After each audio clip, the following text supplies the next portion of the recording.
Love it. That is quite a picture. That's awesome. Awesome. Okay.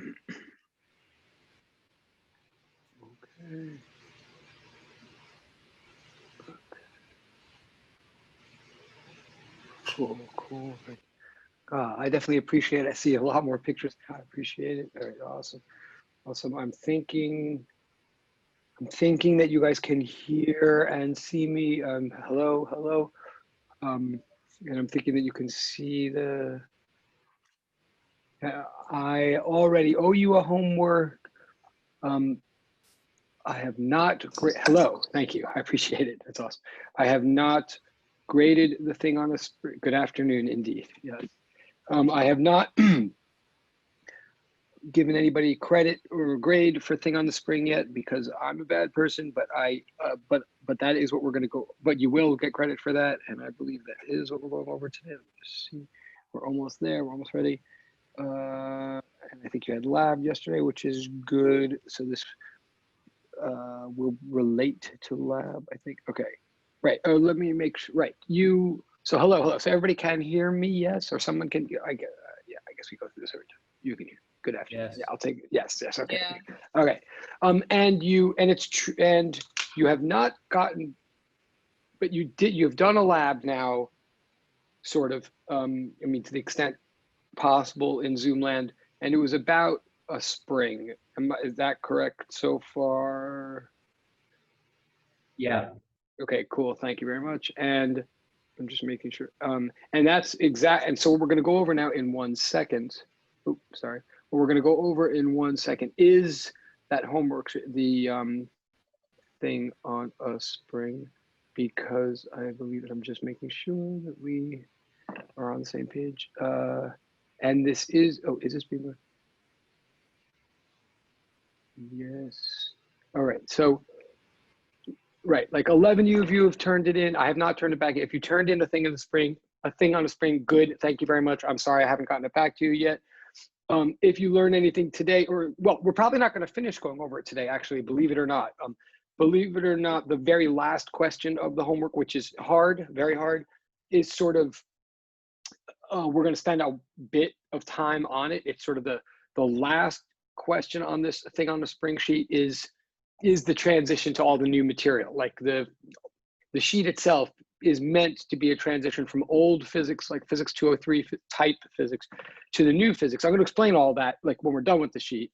And you don't have to know any of that in order to do the sheet, but it is supposed to look familiar at first and then sort of become more and more difficult or more and more new. And by the end, even if it doesn't look like it, by the end of the sheet thing on a spring, it is definitely a new question that we've never asked ourselves before and requires new. Oh, yes, good question. Let me give you, okay, right. Oh, sorry. Okay, yeah, so I'm looking at the chat, and the, wait.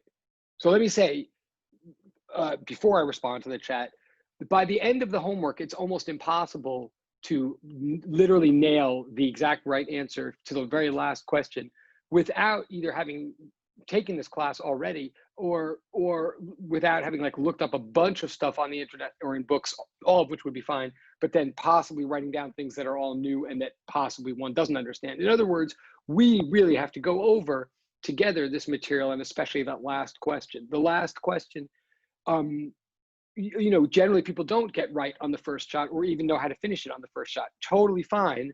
On the other hand, I know from experience that if we just discussed it, if I just taught it to you and then assigned the questions, if I teach it to you without anybody trying it first on their own, it never makes any sense that way. Like you have to sort of appreciate what the difficulties are to see how to get out of them.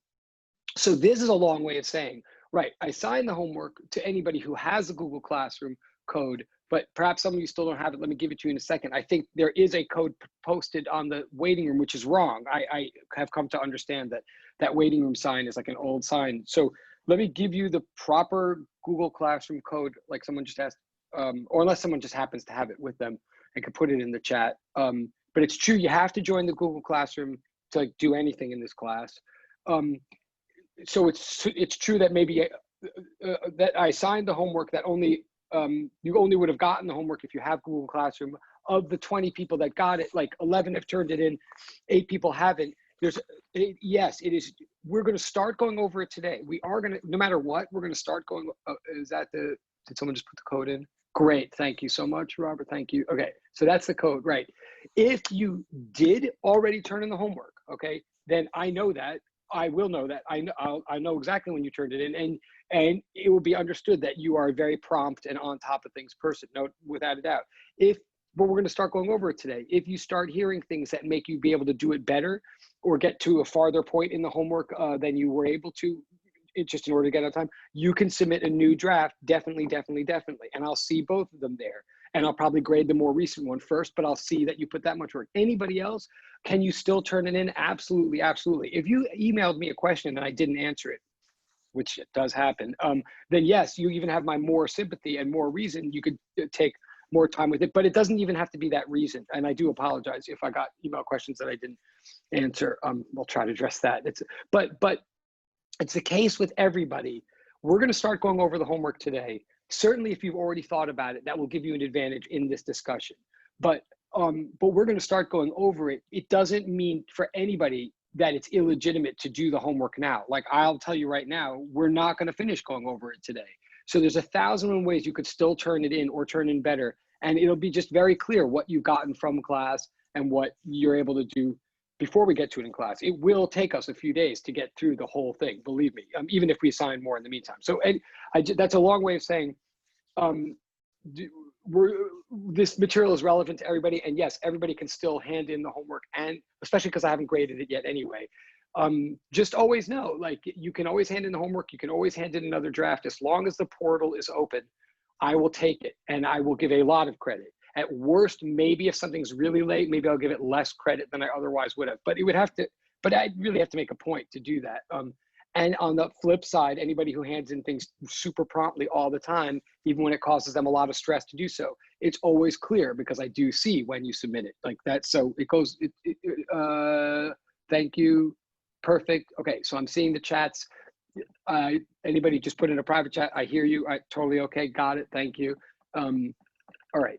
So, but that said, I am hoping, the one thing I'm hoping, if I get rolling now and we just have a regular, lecture period today till 1:30, once I get rolling, I am hoping or assuming that at least as of now, everybody could at least have the homework sheet in front of them, like not necessarily what you did, but this is counterproductive if you don't see the questions in front of you or have access to them. So please get on the Google Classroom thing, I guess is the point. All right, but this is the sheet. This will all help you with, this will also hopefully relate to lab. Again, I'm not going to explain exactly why we begin lab and lecture I will explain exactly why we begin the lab and lecture with springs, but I'll explain that after we've gotten a little way with the springs so that I don't sort of take any more time. So stop me if I'm wrong, but this is what I think the setup is. We've got like a wall. We've got a big horizontal spring rigidly attached to that wall, like on one side. So one side of the spring is rigidly attached to the wall. The spring is a nice, tight, uniform, well-behaved spring that's also perhaps very long, right? And the other edge of the spring is affixed to a mass. This is all like, a zoomed in or exaggerated, not to scale view. The mass, I believe is 0.3 kilograms. Stop me if I'm wrong, but I believe that's right, 0.3 kilograms. And the spring is of a certain stiffness that is for every 1 meter of displacement that you try to stretch it out, it exerts a restoring force of, I believe, 200 newtons. So in other words, the stiffness of the spring is 200 newtons per meter. And by the way, it's a little confusing, like that's newtons per meter, N divided by M. But right below it, it's mass equals 0.3 kilograms. I try to make the two M's slightly different, but that is, just bear in mind, one M is for meter, the other is for mass. So those are the knowns. Oh, the one other known or given is that this is like we say, a well-behaved, you might even say ideal spring. Like it does very close to what springs are precisely expected to do. I'm just moving this over. So that once you fix one end of the spring to a wall, the other end of the spring sits there at a certain spot. Like if you place the mass on the other edge of the spring, if you just place it there at one particular position, you'll find that it doesn't move at all. It will just remain there. That position is called equilibrium, right? If you, anywhere else, if you place the mass and you let it go, it won't remain fixed at that spot. So the one and only spot where a sitting mass will remain a sitting mass, so to speak, that one and only spot, in English we call equilibrium, but mathematically we always designate that the x equals 0 spot, like triple equal sign. Like we define the equilibrium to be the 0 point of displacement. And anything to the right of that, we're going to call positive. And anything to the left, so this is like my little mini coordinate system. Anything to the right, I'm calling positive. Anything to the left, I'm calling negative. And up and down, I don't care about. This entire problem is going to happen in one dimension in, you know, what you might call the x-axis.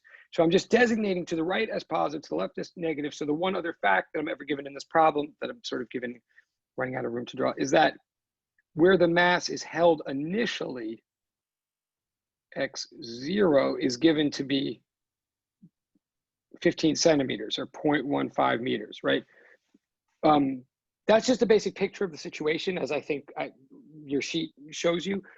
The sheet, you should draw that picture, a picture like that before you start any problem, of course. Like you should draw a picture that for which every label, I mean, for which every variable or constant that's going to come up in any of the questions, every letter name, every variable name, every constant name that's going to come up in any question should be defined by being a label somewhere in this picture. The point of the picture is to define all the terms. And the way it defines all the terms is through labels. Okay, so my picture has done an okay job of setting up the situation if basically every one of the variables and constants that's going to come up is there, which I think it kind of is. So that's the picture, right? Let me make one thing clear.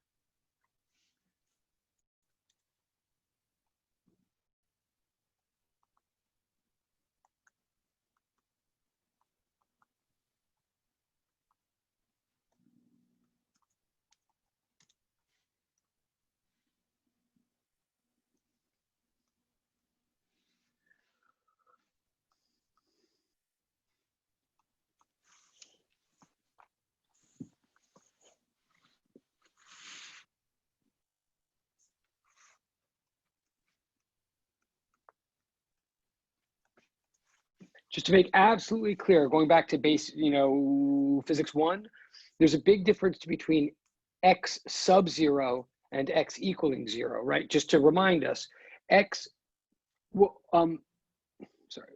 sub 0,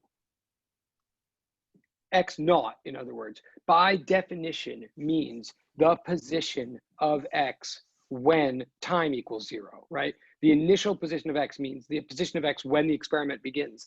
That it often in physics 1 is not equal to 0. Like it's x sub 0 is not necessarily equal to 0 in regular 1 physics, and it definitely is not equal to 0 here, because if by x naught we mean the very first place we find the mass, if that first place were the equilibrium position, then there would be no experiment, no problem, nothing would happen. Like the mass has to begin somewhere other than position 0 for anything to happen. So that place where it begins, we call x sub 0. In this case, it happens to be 15 centimeters to the right of the equilibrium position. And what it really, really means, like, what does it really mean, time equals 0? I mean, what does it mean, the position where the mass is at time equals 0? Well, we don't mean the Garden of Eden. We don't mean the Big Bang. Like, we don't mean time equals 0 in a cosmic sense. We mean wherever we designate time to be 0, wherever we start paying attention. And what that really, really means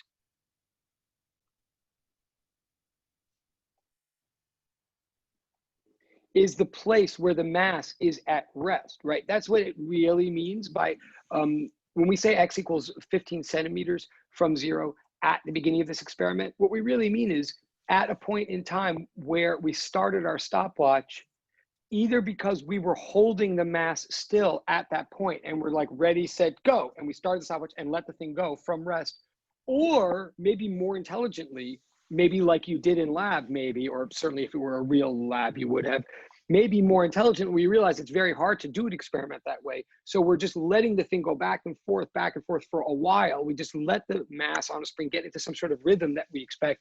And we get ourselves ready so that at some moment when the mass gets to full extension, right when it's about to turn around and go the other way, we start our stopwatches, right? In other words, we start count and we count like 20 revolutions or something like that, 20 cycles, and then divide, depending on what we're looking for. So in other words, by time equals 0, what we really mean is wherever we start the stopwatch. And what that really means is some point where the mass is still.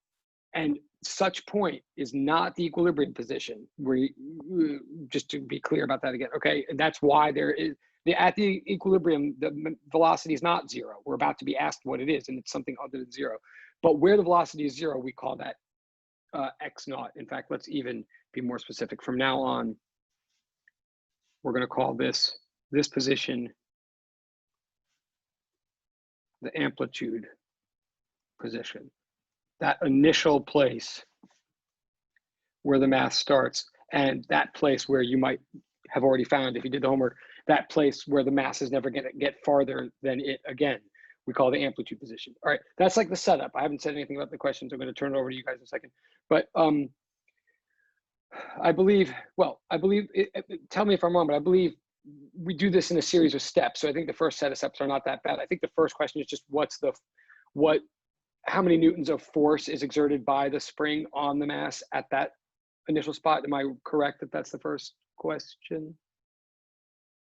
Or should, so I just want to make sure before I keep going with this, could somebody confirm? I believe the first question that the sheet asks you is initially at the first point of this setup, how many newtons of force are exerted by the spring on the mass? Could I get, yes, thank you very much. I appreciate it. Awesome. Okay, so is that a plug and chug? Yeah, it sort of is a plug and chug, as is the case, like hopefully the beginning of any physics problem is. The beginning should always be steps that get you. So, but yes, I believe the first question, in other words, is, and specifically we mean the force exerted by the spring. And yeah, we know this is how you do. This is technically a review from physics 1, or technically it's old Newtonian physics, but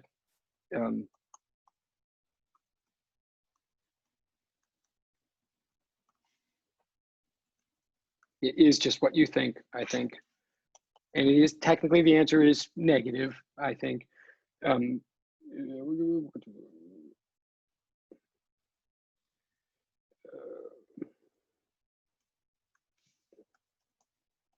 Right, okay. I mean, I'm definitely happy to answer any questions, but if you think the answer to the first question is -30, you're correct. If you think it's not that big a deal, it's straightforward, you're correct.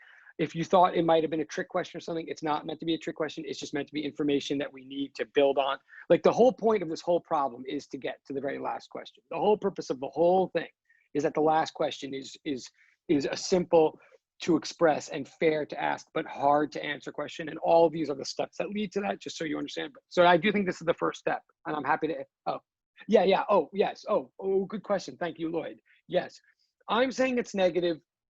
Well, yes, so because of direction, it's negative kind of for 2 reasons. One, if I, just at the beginning, if I designate, yes, negative is definitely to say the direction.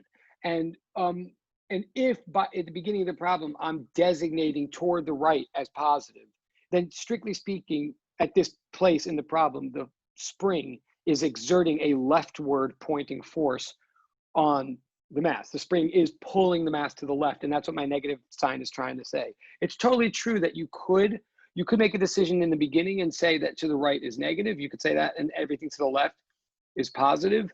And then your answer, strictly speaking, would be a positive answer, except that that's also a fair question. Let me answer this. I'm looking at the chat. Let me answer Isidora's question in 1 second. But let me just say, to be clear, technically, I do think the answer is -30. But partly that's because I am designating to the right as positive, and I'm taking literally the fact that it says its initial position is 0.15 meters. Like it doesn't say that its initial position is -0.15 meters. If its position initially, if being on the right is called positive, then the force is definitely pulling left. I could do it the other way around, but then I would have to be very consistent with that. And I would have to recognize that that initial 0.15 is pointing negative. The force has to be pointing in the opposite direction from the displacement. Now, as far as grades and stuff, like, are we going to lose points by getting answers wrong? Okay, very, very, very fair question. Are we going to, so again, technically the answer, if I'm going over the answers here, I think the most correct answer is -30. As far as people losing points or gaining points, let me say definitively, it's as far as a homework assignment is concerned, if this is a homework assignment and you literally did what I just did, like you started with made it clear you were on question 1, and you started with some fundamental principle, did some work and then boxed your final answer. If you put in the final answer +30, not -30, I'm saying this to everybody. Again, it's a fair question. If this is homework and you did the type of work I just did, and you put at the end +30 rather than -30. At best, I might make a mark, depending on how responsible I feel. I might let you know that I think I disagree with the negative. Maybe I might, just so that you know. But no, I would not take off points for, in a homework, you would get full credit. If your biggest mistake, like, you would get full credit, even if you put positive at the end. Now, on an exam, let's say this is part of a larger exam question. Right at this, to be super honest, because again, this is a fair question and it's a little bit subtle, my answer. If this were it, but the fast answers on homework, you get full credit. Don't worry about it. I just might point out that you're wrong, like, because it might help you later. On an exam, at this stage of the exam, if you just like answer this, if it just said, what's the force, and you put that, probably if you put positive, I probably wouldn't take off points. But I can also tell you that at some point, if the problem is long enough, somewhere that negative sign that really should be there is probably going to matter. Like, you do want to pay attention to these negatives and stuff because they will end up affecting your answers. I would say that if this were part of a longer exam problem, there's probably going to be some point at which, if you neglect that negative sign, you will get into trouble somewhere and lose points. But no, I probably wouldn't punish you right here for doing that. I don't think it makes any difference. I'm just saying it to everybody that okay, but that's fair question. Right, so why it's negative is because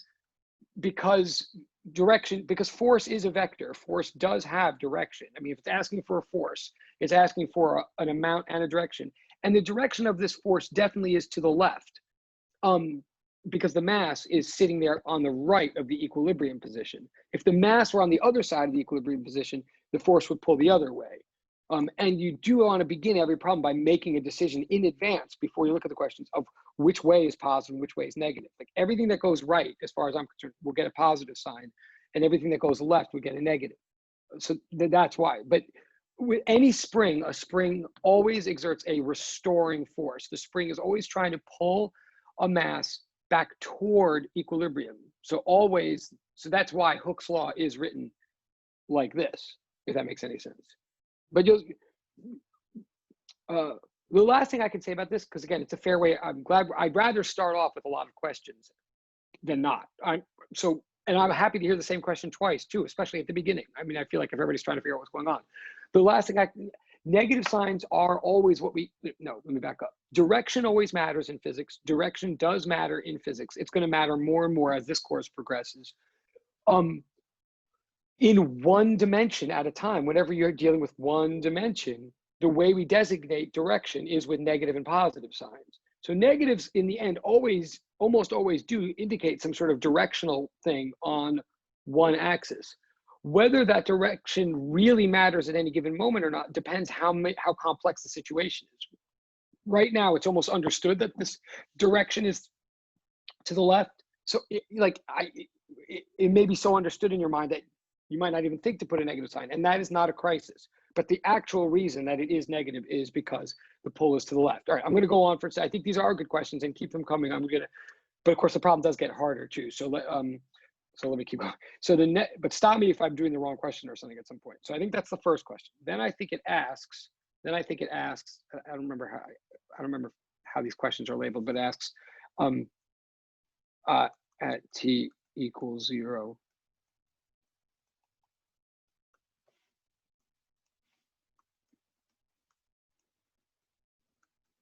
I believe the next question is, what is the acceleration of the mass at the first moment of this problem? It probably phrases it slightly differently. Again, by the way, if you're doing homework, when you're doing homework, you don't have to write out my entire question each time. And you also cannot write your homework on the question sheet. But still, each place you want to sort of make clear what the question is, kind of like I'm doing here. I'm just paraphrasing what I think the question is. I think it was asking at the beginning, at the first instant of this experiment, what is the acceleration of the mass? Again, please tell me if that's not right, if I'm on the wrong question. But I think this is the question.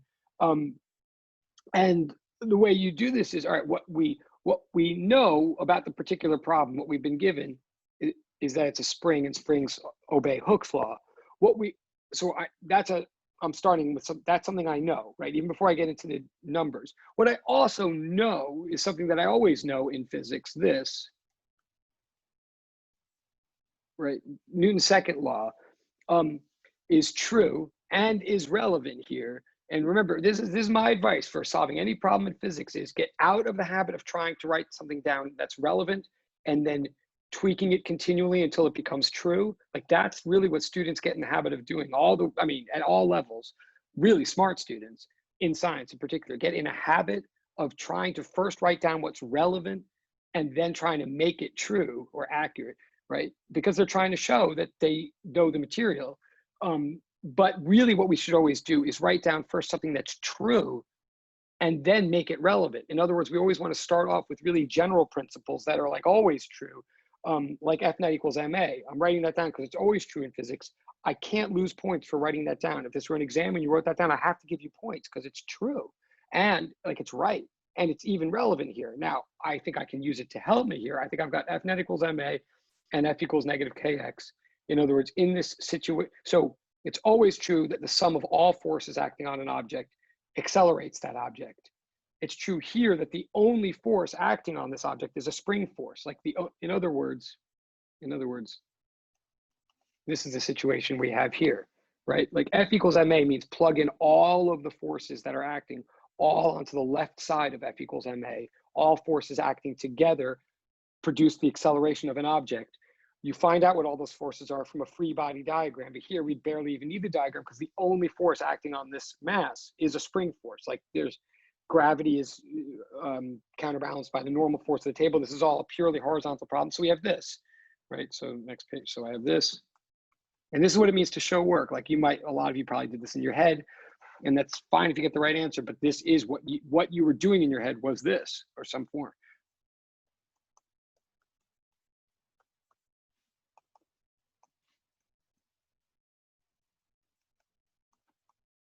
And I'm dragging it out. I mean, I'm trying to skip as few steps as possible. You might skip some steps, but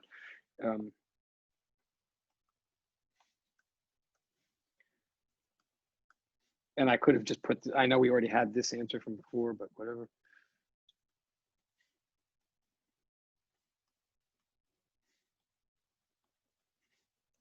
So I think, all right, so first of all, I think technically the answer, okay. I have a question. How did the units become meters over second squared? That's a great question. Wait, okay, that's a great question. I wasn't even sure okay. Does that mean you're okay with the 100, by the way? Like, other than that, you're okay? Yeah. With it? Great, okay. So yeah, how that happened is, okay, so that's great, okay. But how they did is that because F equals ma, because F equals ma, 1 Newton of force is defined to be 1 Newton of force is 1 kilogram of mass times 1 meter per second squared of acceleration. Like, 1 unit of force literally is a mass unit times an acceleration unit because of Newton's second law. So if I divide both, so I'm saying 1 Newton of force is 1 kilogram times 1 meter per second squared of acceleration. So if I have newtons divided by kilogram, I'm sort of running out of room here, but so a Newton divided by a kilogram is a meter per second squared, because it's kind of like saying F divided by M is A. Does that make any, like, a Newton is a derived unit. It's made up of kilogram units times meters divided by second squared. I don't know if that, am I making any sense? Can I answer this a different way? Yeah, I get it. Oh, you okay, cool. But good question. Also, but notice what I also like about her question is, notice once you accept the negative sign from the last question, like, again, it's like picky and niggly. And again, if this were homework, it's not like anybody's going to lose points for not having that negative. But once that negative is there, it does carry through. We're now saying that the acceleration of the mass, at least at this moment, is negative, meaning that if, well, we're about to find out, but meaning that if the mass is, what am I trying to say? Meaning that it's leftward pointing. The acceleration is pointing in to the left toward equilibrium in the same direction as the force.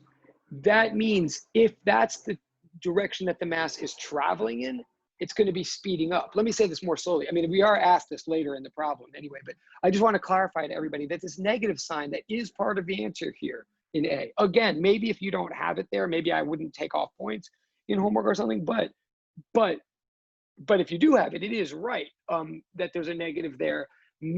Yet don't think that that means slowing down. The acceleration is negative. That does not necessarily mean slowing down, right?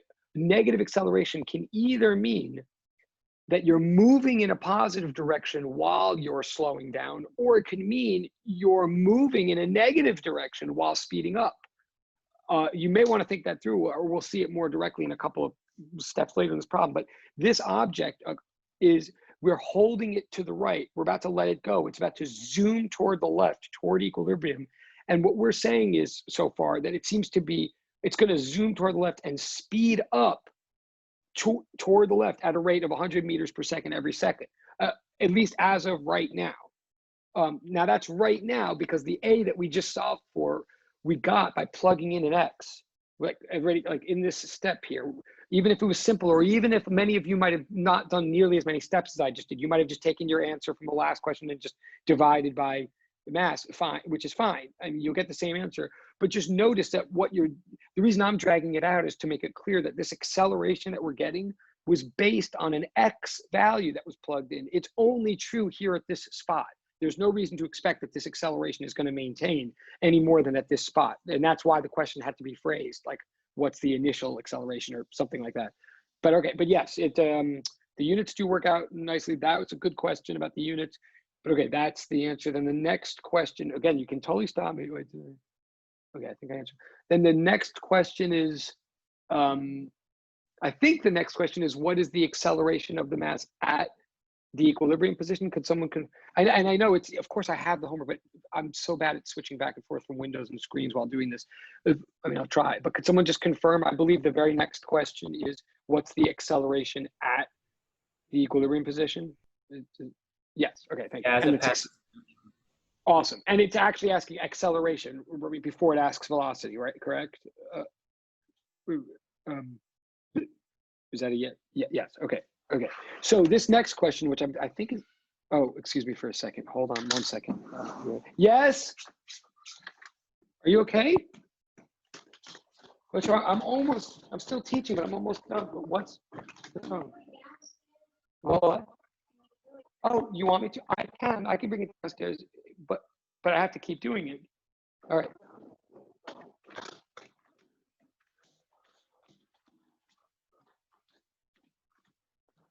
Okay, my bad. All right, we're gonna keep, some of you may remember from last semester. Yeah, yes, I have kids. Did I mention that?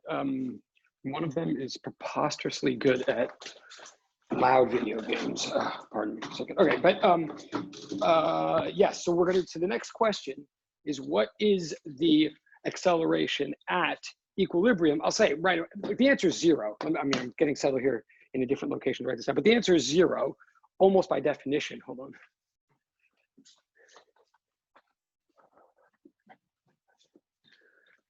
At equilibrium, the acceleration is 0.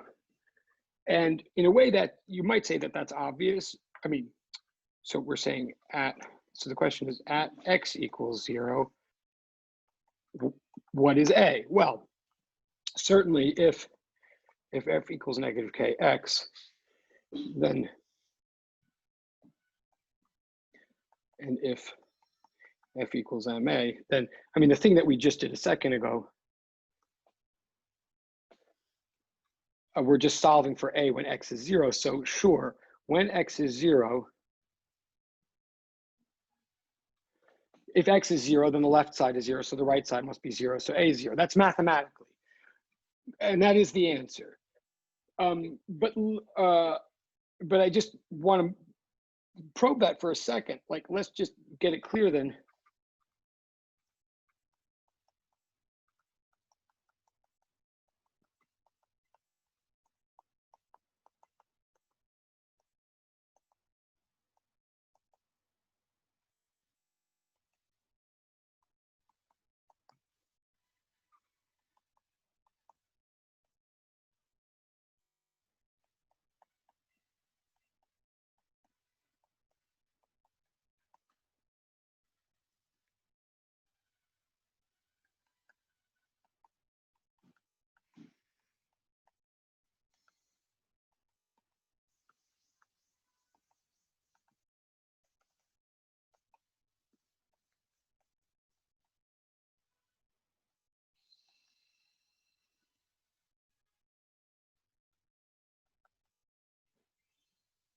Okay, just to make it absolutely explicit, because this eluded me for a while. I missed this point in physics for a long time. Maybe I might have been the only one, but I don't think so.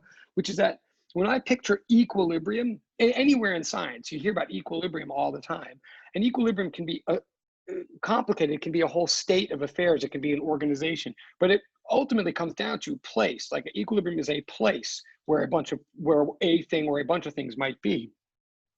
What is the definition of that place, or what is the fundamental characteristic of the equilibrium state? I always thought it was like where there's no motion. And I don't know if I thought that. It might have been unconscious, but I just took for granted equilibrium means like the steady place, the place where things are sitting still. It's important to get that out of my mind. Like, that's not right. What equilibrium means, equilibrium is the place where forces are balanced. Like, that's the balance of equilibrium, is forces are balanced. Equilibrium is a spot where acceleration must be 0. There can be tons of motion at or through equilibrium, as we're going to find with the spring, or as we already saw in the lab.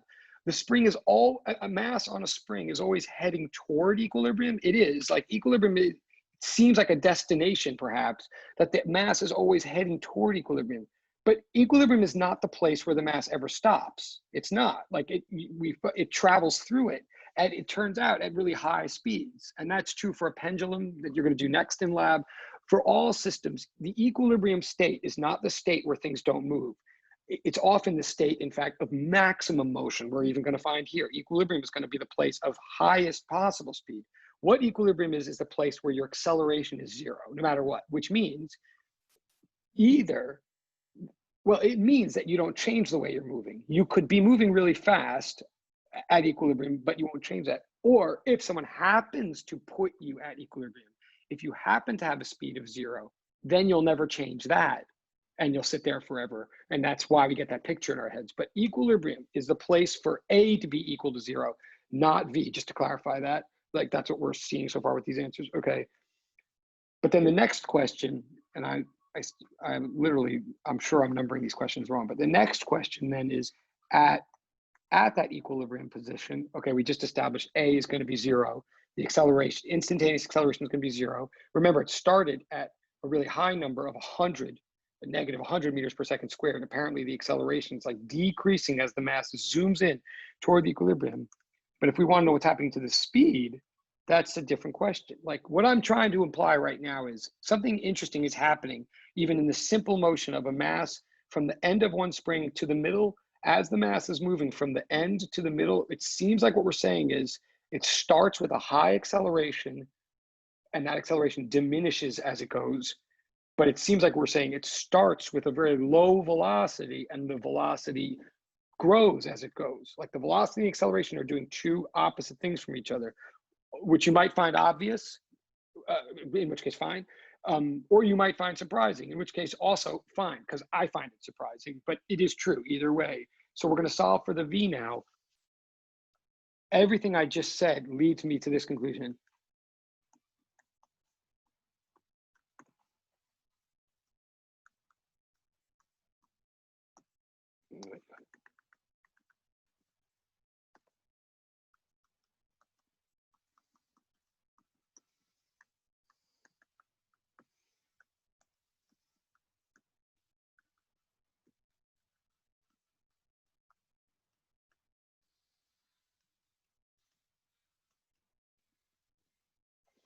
We're now being asked how fast the thing is going at equilibrium. It sounds like it is a straightforward physics question. I mean, to ask it is straightforward physics. Like, okay, we know the speed at one point, what's the speed at this other point? And in my mind, I could just easily think, oh, I'll do like V equals V naught plus AT. I'll do like some old physics equation from the beginning of physics 1. Maybe I think that because I remember that stuff well and I like it, or maybe I'm panicking. I have no idea what's going on in this question. So I'm just thinking of anything like, well, okay, if he's asking for acceleration, can't I plug in the velocities? And I'm sorry, if the Yaverbaum is asking for a velocity, can't I like plug in the accelerations and the distances like I used to and get a velocity? Can't I use some old physics equation? And if not, how am I supposed to know that I'm not supposed to use those? Like, what do I do in an exam? Well, the point is this: you can't. We can try F equals ma again right here, like we were for the last couple of questions, or we can try something like x equals 1/2 at squared plus v naught t, or something. We could try, but, and maybe someone can interrupt me if they want. What I want to say is like this business, which is the heart of physics, and this business, these statements are totally true when they're true, and they're super useful when they're useful, but they're not going to apply anymore. They're not going to help us anymore in this problem. Why? Like, why can I not, to answer the question, what's the velocity at equilibrium? Why can I not make any further use of F naught equals ma or x equals 1/2 at squared? Like, why can I not use kinematics or forces? How, well, I'll rephrase it a different way. I now have to solve for the velocity at equilibrium. I believe the answer is going to be 3.87 meters per second, if anybody's caring. But the way I'm going to get that is I'm not going to use my acceleration and plug it into some kinematics equation. Why not? Why am I not going to use the acceleration in order to get the velocity?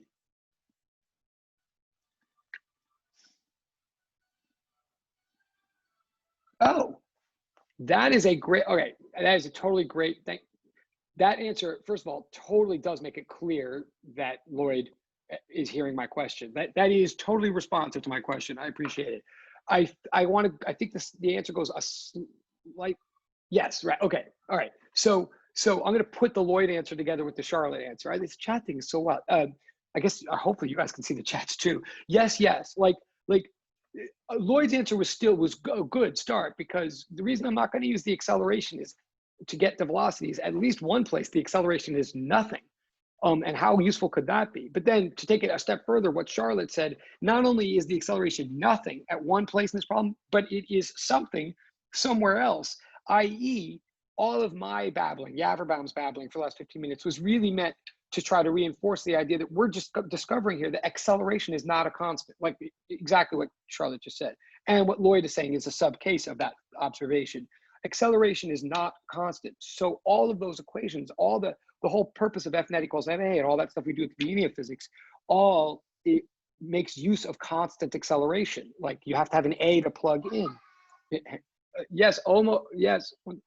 So we have to we could try that stuff. And if this were an exam and you've never seen this question before, what you should do is try what you know first. It's not wrong. You'll still get points for writing down F equals ma.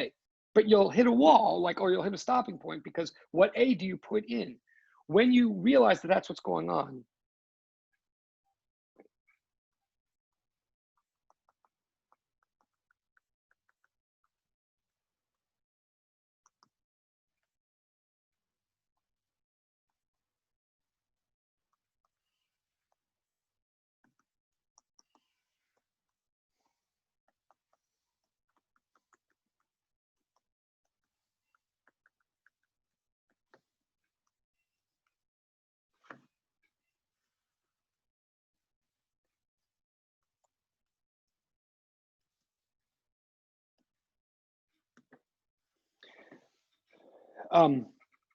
what we're going to do to solve this next thing, and I'm going to start speeding this up a bit.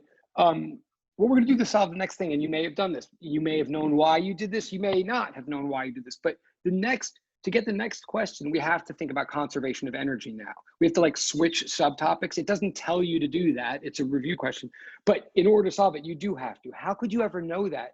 So we're going to use energy. If you used kinetic energy or potential energy to get this next question, you did the right thing. definitely. And in fact, I think you did the only thing you really can do. But the big question that always plagues all physics students always is like, yes, I get it. Like I'm about to do the potential kinetic thing. You'll recognize it, hopefully. You either already know that you're right or you'll see what I do. But the real thing that everybody always wants to know is, but how would I have known to do that unless I just knew? Like, how would I know? And there actually are ways. The first thing I want to tell you is you use conservation of energy whenever you have a net force or therefore acceleration, whenever acceleration is changing, not just changing at all, but changing from place to place. If force is a function of position, that's where the energy model comes in to save the day, because energy is transferred by work, and work is the integral of force with respect to position. I'm going to write that down again in a second, in fact, many times in this course. But remember, work in the first place is an integral of force with respect to position. So if force changes, it's meant for exactly that circumstance, when force varies as a function of position. So I'm not going to do the integral right now. We're going to get back to that, believe me. But right now, we're just going to cut to the chase of whatever we hopefully sort of learned in physics 1, unless I was your teacher, in which case we all understand that you couldn't possibly have learned anything. So I'm going to, the chase that I'm cutting to, I'm going to say energy. So, okay, well, technically I'm saying this. All forces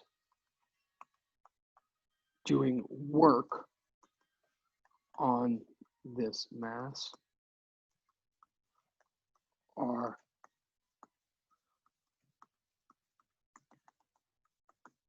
conservative forces. I'm writing this down because this is correct, and this is the correct way of thinking. I would imagine 99% of homeworks would not have written down this English sentence. I understand that, but strictly speaking, we're about to do energy conservation. The reason to think it is what I just said, that forces are varying. The reason it's correct to think, the reason it's justified to now say energy is conserved, like that's what I'm about to say, that energy is conserved. It's true because all the forces doing work on our system here, on our object, if I look at all the forces doing work, I realize they're all conservative forces. Well, there's only one force doing work, the spring force. And the spring force is a conservative force. I may have to remind you what that means or why is it. The only other example we have so far is gravity. Actually, I will write that down in a second. But what I'm getting at is,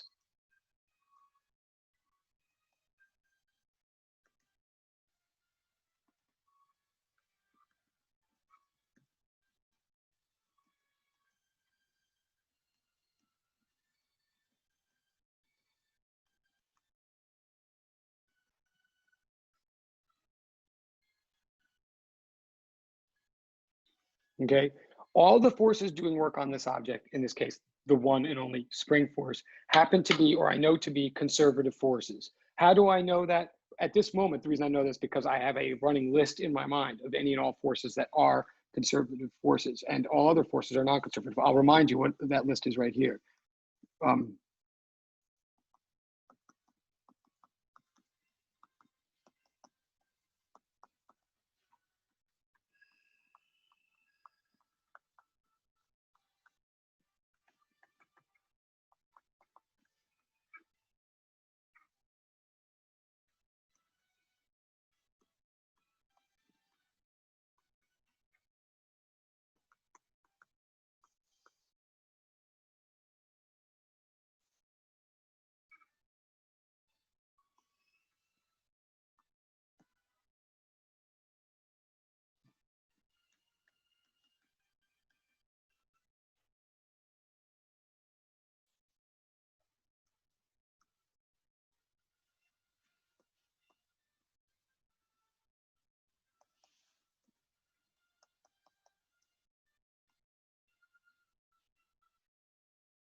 Okay, quickly, this is kind of an aside, but very important for the rest of the course, and also it helps put some of Physics 1 in perspective.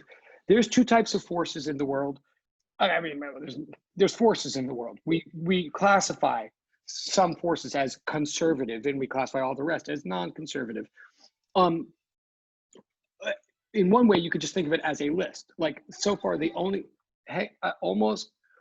forces the only forces that we've ever encountered so far in mechanical classical physics, the physics we've been doing so far, the only two forces that ever come up that we would classify as conservative are the gravitational force, and I mean as in F equals mg, like gravity near the surface of the earth, or even if you understand gravity better as a universal force that exists everywhere, moons, planets, suns, and is more generally written as gmm over r squared. And we're going to get back to that in this course, either way, however you feel about it. Whichever way you write gravity, however you think about gravity, gravity is a conservative force. Similarly, the force of elasticity, the elastic force, this spring force that we're looking at here, is also called conservative. I will give you a better definition in a moment of why we call them conservative, but they are, and you've never seen any other force thus far that's called that. Like friction is not conservative, tension is not conservative, the normal force is not conservative. In general, any forces that require contact between two objects, like other than a spring, tend not to be conservative. What do I really mean by conservative? Again, this is a little bit of a, I'm not saying you have to write all this down in order to solve the homework problem that we're about to solve, like not at all. I'm saying this all technically is in your mind somewhere if you're justified in writing down energy conservation. And I am saying that we're really going to need this deep view fairly quickly soon. So we're about to do energy conservation to get the next answer. We'll probably wrap up right after that. Again, energy conservation is easy to do. It's like 2 lines, but it's only sometimes the right thing to do, and it's only sometimes justified. It's justified when all the forces doing work on a system are conservative. What it really means to be conservative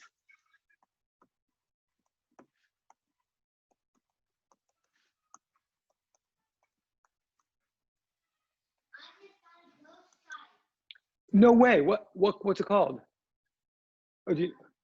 Or excuse me for one second. What level? Okay, well, I'll come find out in a minute. I'm psyched. That's the first ghost. Ghost types cannot beat fire types for any of you who are concerned. About the world of Pokemon. What does it mean? To be a, yes, we've graduated from Animal Crossing to Pokemon, if anybody's keeping track. But it's not a graduation. I know it's a lateral movement.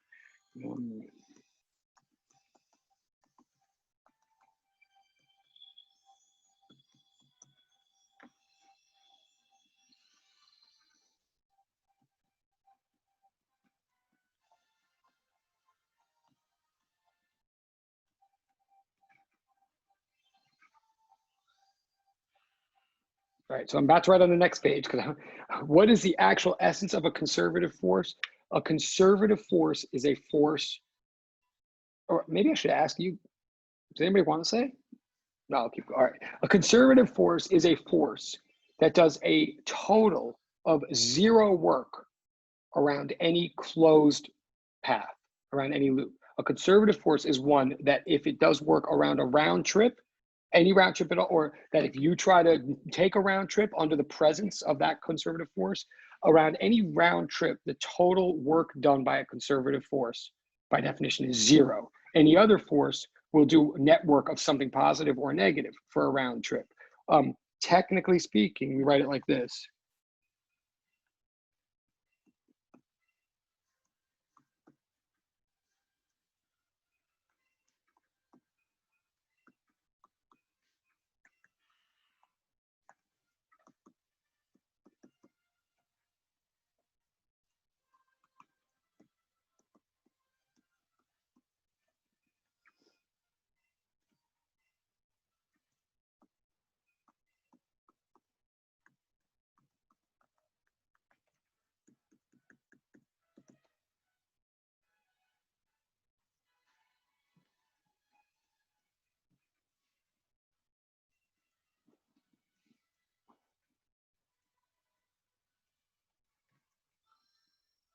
Now this, okay, I'm writing something mathematical now that we are going to revisit and we're going to look at in greater depth.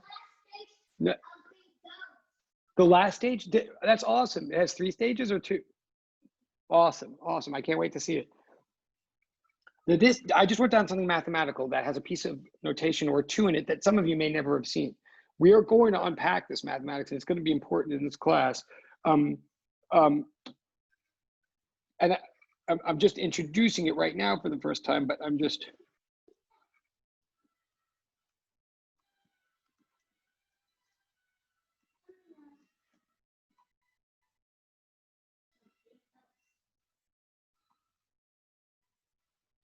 I am, in my mind, I'm beginning with the assumption, I'm recalling from physics 1, recalling meaning like technically we saw it. I don't actually expect that everybody's memorized or anything like that, but we're gonna like have to resurrect this idea from physics 1 that the work done on an object is the integral of the force exerted on that object through the displacement it acted, right? It's technically speaking, work is an integral of force acting through displacement. It's F dot dx, F multiplied by dx. Now, technically dx is a vector and technically F is a vector. So when we, in order to multiply them, we actually have to be very careful and acknowledge their vector status and do something that's called a dot product, which you may or may not have ever seen before, probably not.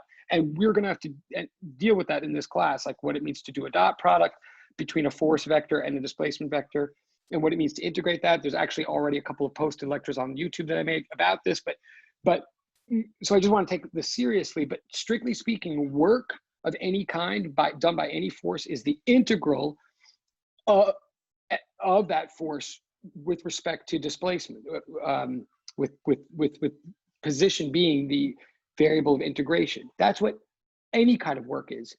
I'm saying if we follow a closed path, so this is a new symbol here. This is called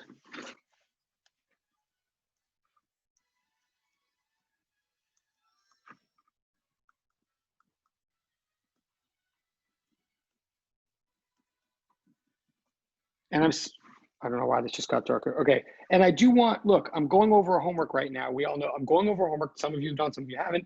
I'm going over the first few questions, which are sort of plug and chug it. Like I know anybody in the room who has done this homework probably didn't fall apart on the first few questions, probably is waiting to see like the later questions from me or something like that. This is not meant to be obnoxious or not meant to be a trick, but what I want to make clear to everybody is I'm going over the easy questions right now, but I'm sort of using them as an excuse to lay down some deeper physics that's deeper than we've gotten into before. So I don't want to catch anybody off guard, but I'm using the first couple of the next question again, and where we're going to stop is I'm going to do a simple energy conservation statement, like 1 FmV squared plus 1 FKX squared equals blah, blah. Like a lot of you probably did, and a lot of you probably got the answer in like 2 lines, and I will give you full credit for that. I know everything I'm saying right now, I wouldn't expect you to put down on the homework. But the purpose of the homework is to get us into this stuff. So please note that I'm now introducing a piece of notation on purpose. I'm introducing a piece of notation that I don't think you've seen before. So this isn't me referring to old knowledge. This is me asking you to accept new knowledge. Okay, and it's only as hard as it. I mean, it's no harder than it looks. I'm saying we got to deal with integrals in this class. You've all seen integrals before. You might be afraid of integrals if you're honest with yourself. If you're like I was, you wouldn't be afraid of them. You would just avoid them terribly. I wasn't even honest about how much I hated integrals. I just would not go anywhere near an integral if I could avoid it. And I certainly didn't think I had any understanding of them by the time I got to the stage in physics. You might think that. You're going to learn them here. I'm not assuming that you get them. You're going to use them and learn them here. But the first thing I want to say about integrals, to remind, like, assuming you've at least seen them before, is we're all used to there being 2 types of integrals, definite and indefinite. So this is like math now.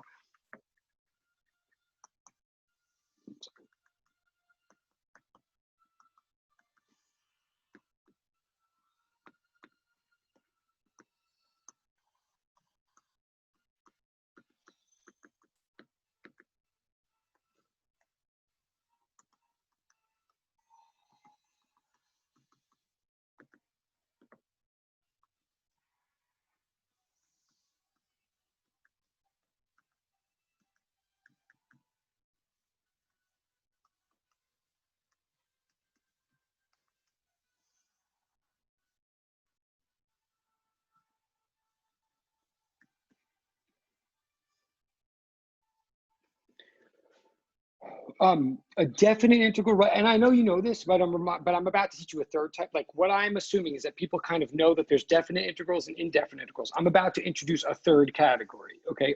But to like a definite, you know that an indefinite integral is like, like.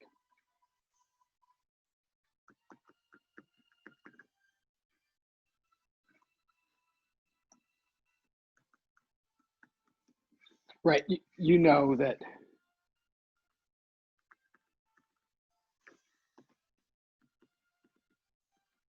And you know the difference, I think you know this and you can stop me if you don't, but either way, when you integrate a function, you're putting a function into a box and you're doing something to that function and getting out a new function, right? Just like you put a number into a box and you get out a new number, that's called a function. If you put a function into something and get out a function, then what you've just done is operated on that function. In this case, you've integrated that function. Now, either way, what you get out is a function. But you guys know, if you're doing a indefinite integral, that just means you're just asking the question, what's the deal with this function in general? Like, regardless of where I'm applying the function and what kind of values, just how does the relationship work? But if you do a definite integral, you're asking, if I integrate this function specifically from this value to this value, if I actually apply the function to a specific space, a specific region of space or time or whatever, then what do I get? And so when you do a definite integral, you're looking at mathematics within specified finite boundary values. Well, a third type of integral is called a closed integral. A closed integral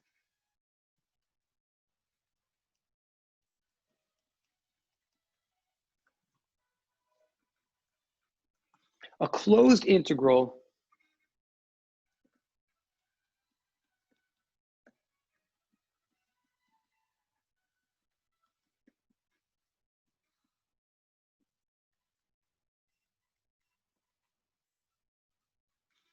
closed integral is one that for which boundaries are specified. Like you're not just asking the integral in anywhere in general. You're saying what's the value of the function in this particular space. Like for a definite integral, for a closed integral, just like a definite integral, you do evaluate when you're done. You don't just plug in the letters and get new letters. You actually then plug in numbers and get a numerical value for a closed integral. But the difference is that a closed integral means start at whatever boundary you want. Like it's not like from 2 to 5 or from 1 to 6. It's start wherever you want. Start at value 1, start at value 2, start at value 3, but then journey on and make sure to come back to that same value when you're done. A closed integral is exactly what it sounds like. It's integrating along a path that comes back to its beginning, okay? And we're going to do that in physics. A closed integral is definite in that it's in a definite space, but it goes from one boundary value back to the same boundary value. It's necessarily a round trip. And to bring this all full circle round trip, I'm saying that specifically speaking, a conservative force is one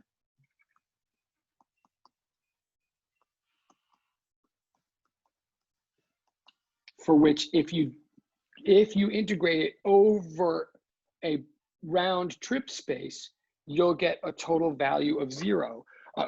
To put this, now that's very mathematical what I just said, because again, we actually are going to need that mathematics and the course will get mathematical. What I just said was mathematical because we need it, but let me now try to say it in English, like what it has to do with this problem or anything.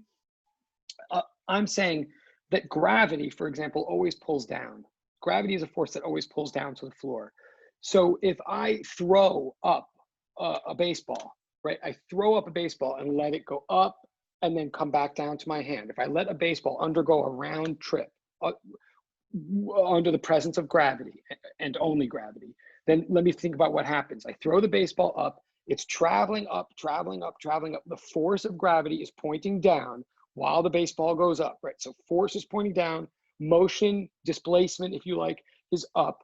So while the baseball is going up, gravity is doing negative work on the ball, right? Like it's slowing the ball down. It's decreasing the ball's kinetic energy. It's doing negative work, removing energy from the ball while the ball is going up.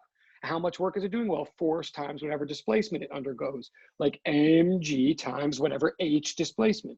So on the way up of a height h, a baseball experiences negative mgh work done by gravity. It will lose negative mgh joules of kinetic energy, right, on the way up. Then on the way back down, gravity is still pointing down, but now the baseball is traveling down for the same distance. So now gravity does positive work, right? Like the ball's coming down, but the force is also pointing down. They're in agreement with each other. Well, however you define your coordinate system, the force and the displacement are now pointing in the same direction. So on the way down, the gravity does positive. On the way down, gravity does positive mg work. Like so.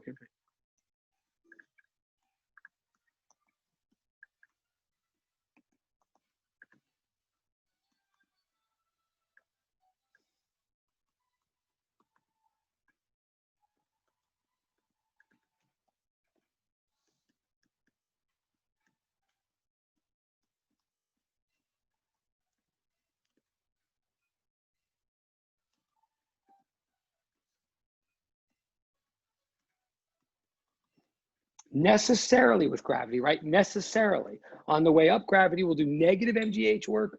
On the way back down, almost done. On the way back down to the same place, gravity will undo that and do positive mgh work. In other words, the net work done by gravity for a round trip will be, mgh minus mgh 0. That all sounds totally obvious, right? When I say it's like duh, duh, duh. Except it's not obvious how important that is if you contrast that with friction, the exact same thing. And we're going to wrap up in a second, I promise. If I push a block to the right for some distance x, friction is acting on it, some constant friction force is acting against the block. So if I push the block to the right, friction's acting to the left. So on the way out, friction does negative fx work, whatever the values are. It does force times displacement, and they're in disagreement. So friction does negative work on the block's way out. Now, if the block comes around, for whatever reason, if my hand pushes the block back, like I don't care what other forces are doing, whatever, if I just look at what friction does for a round trip, if I let the block go out to the right and then the block come back to the left, now on the way back to the left, the block is moving negatively now, like it was moving to the right positively. Now it's displacing negatively. So it turned around just like a baseball turned around, but friction also turned around. Right now, friction's pointing the other way because friction always opposes the motion. Friction doesn't always point to the left or something. Friction always opposes velocity. So on the way out, friction does negative Fx work. It sucks that many joules of kinetic energy out of the block. And then on the way back, the exact same thing happens again. So friction does a total of like -2 times Fx work, right? It's not conservative. It doesn't give back what it took. And the normal force does the same thing, but it's all positive. Only gravity, because gravity is always pointing down, gravity will give back everything it took away. So we call that conservative. Now that's a lot. I had to say all that, even though I know like all those pieces are already in everybody's minds, but I sort of have to put them together for reasons that I hope you'll see as the course progresses, because we're going to relate this all to circuits ultimately. Okay, the other conservative force in the world is the electric force. That's where this is going. And anything we can learn about gravity and springs before we get to electricity will help us with electricity. Ultimately, last thing I'm saying then is I've now convinced myself at your peril, like at the risk of boring everybody, I've now convinced myself, okay, this is a conservative situation. The spring force acts just like gravity. If the spring is going to the right, the spring pulls to the left. And then on the way back, if you pull the spring all the way out here, as you're pulling, the spring is doing work against you, but then you let the thing go and the thing comes flying back in and the spring continues to pull to the left, just like gravity would do. So spring force gives back everything that gravity does. It's conservative. Therefore, to bring this home, I'm going to say, to get to the next question, I'm saying energy is conserved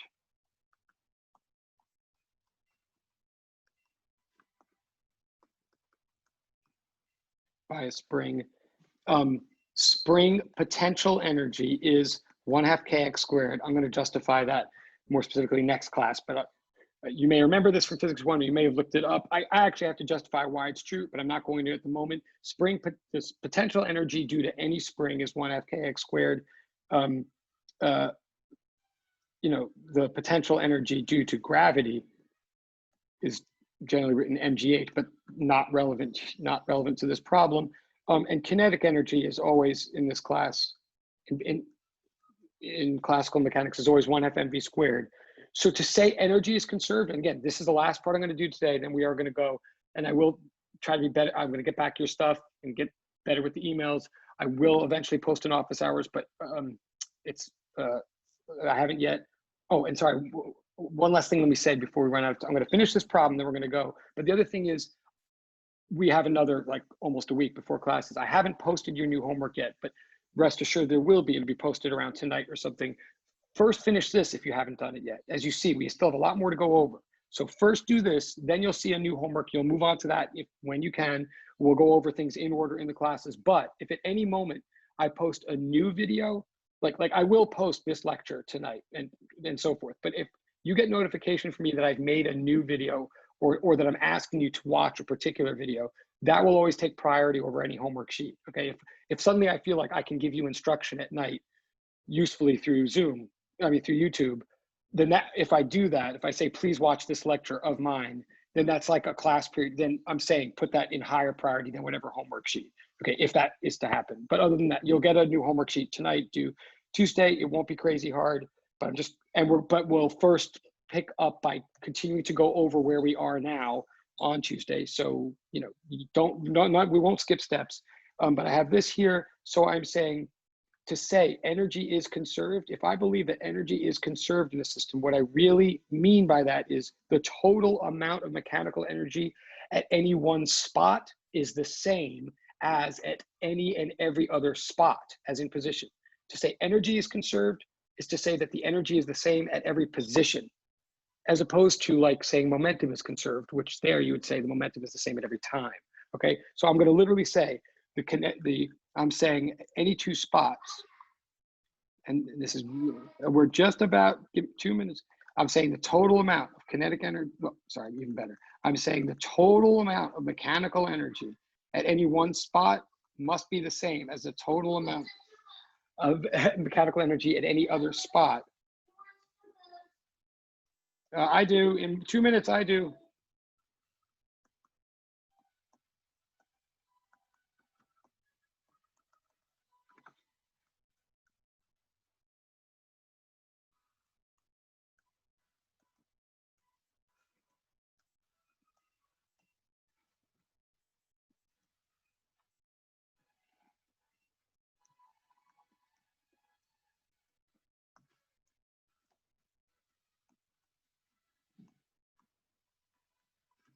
To be really, really specific, energy conservation is always about comparing two positions, two spots. One spot where you know everything, i.e. you know how fast the system is moving at that spot, and the other spot where you're solving for speed. Like, that's really what it comes down to. Energy is a speed spot trade-off, okay?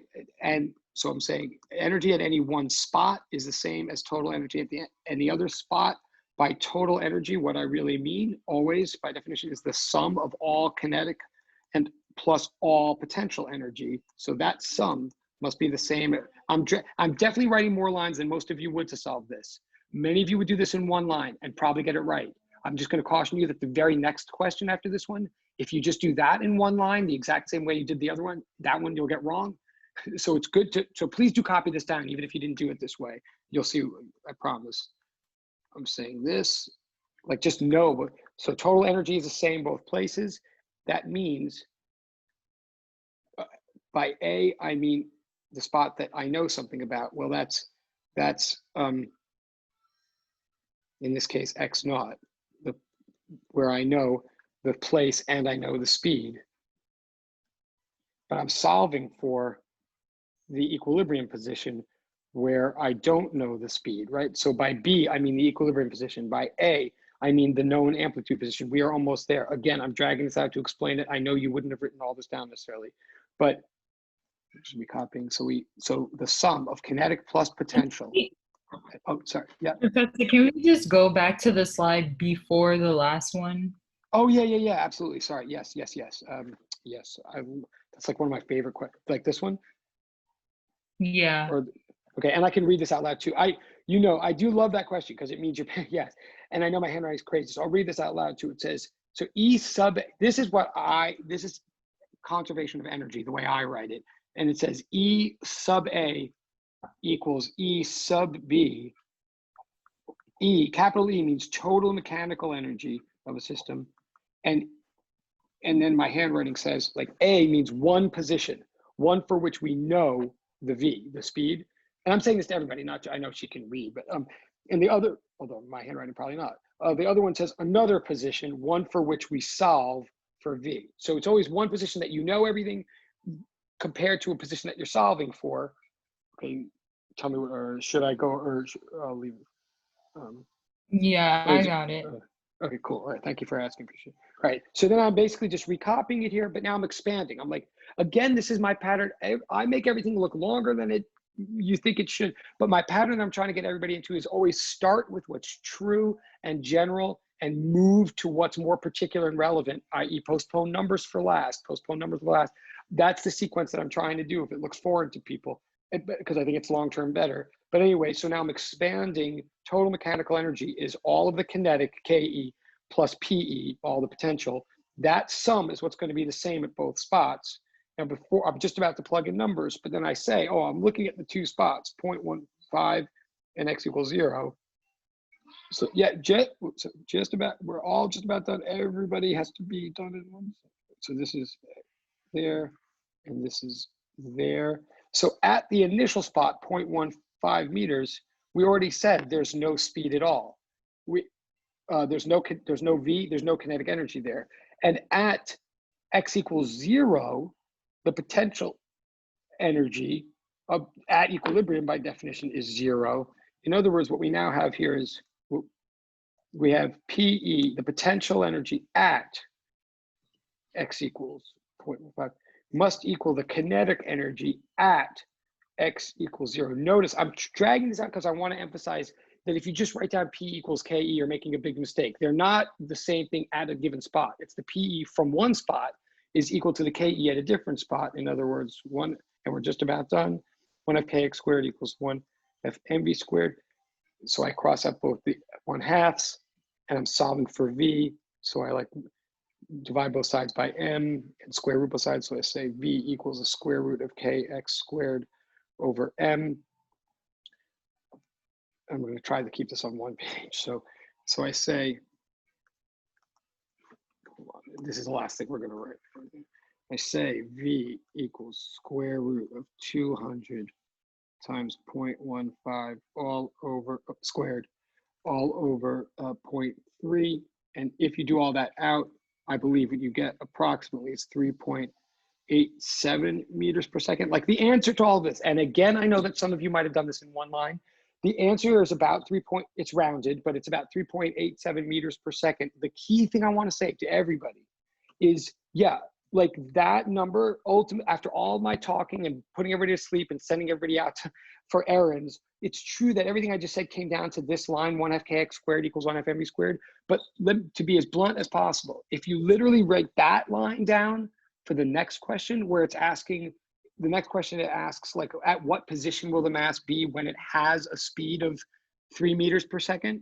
I think that's the next question. If you literally just write this down, 1/2 kx squared equals 1/2 mv squared, you will get an answer that you think is right, but yet you will be wrong. Like if you got something like 0.113 or something for the next question, then please do, after we like take a look at these notes and take seriously what I'm cautioning. All the extra steps I did, or the fact that I started by saying KE plus PE equals KE plus PE. If you do that right, you'll see that the answer to the next question, I'm going to tell you this right now, the answer to the next question is like 0.095 meters. Assuming I'm remembering the next question correctly, it's like 0.095. And if you get something like 0.116, that's not a rounding issue.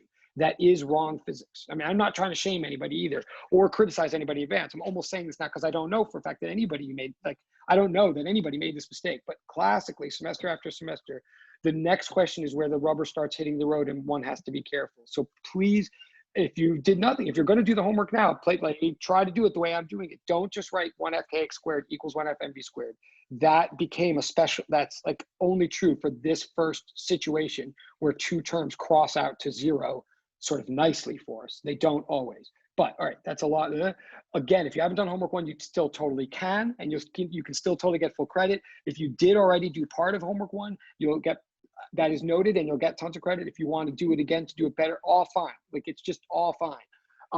except never do. But we will stay on this for a while. We will pick up right from here on Monday.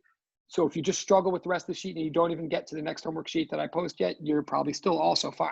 But for that, I'm going to ask, and I will post, this recording is now, we're starting to get a little bit meaty here. I may have said things now today that people want to think about or miss. I will totally post this tonight in the playlist of P204, like fall 20. But again, this lecture and every other one that follows it is sitting there in the playlist from the summer. You're welcome to look ahead if you're getting bored already or whatever, to see where this is going. But you guys are very patient as usual. I'm going to run because there's a Pokemon need in the background. Yeah, we're good. Yes. Okay. So bye. Thank you all very much.